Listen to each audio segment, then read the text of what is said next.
Hi friends, నమస్కారం. మౌనం వల్ల మన మెదడు నరాలు మంచిగా పనిచేస్తాయి. మౌనం వల్ల ఎప్పుడన్నా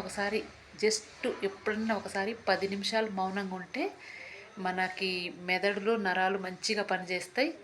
మనం ఉత్తేజకరంగా ఉంటాము, మనం ఆనందంగా ఉంటాము, ఉల్లాసంగా ఉంటాము, అదృష్టంగా ఉంటాము. మనకి అదృష్టాలన్నీ మనకు పట్టుకున్నట్టుగా మనకు మంచి శక్తులు వస్తాయి మన ఒంటి మీదకి. అందుకనే అప్పుడప్పుడు ఎప్పుడన్నా ఒకసారి ఒక 10 నిమిషాలు మనం మౌనం పాటిస్తే మనకు అదృష్ట శక్తులు మనకి ఆవరించుకొని మనకు అదృష్టాన్ని ఇస్తాయి.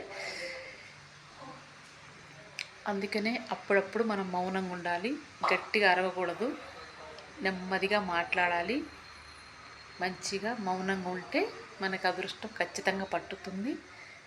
అందుకే అప్పుడప్పుడు దేవుళ్ళు కూడా మౌన వ్రతం చేస్తారు. అందుకే మనం కూడా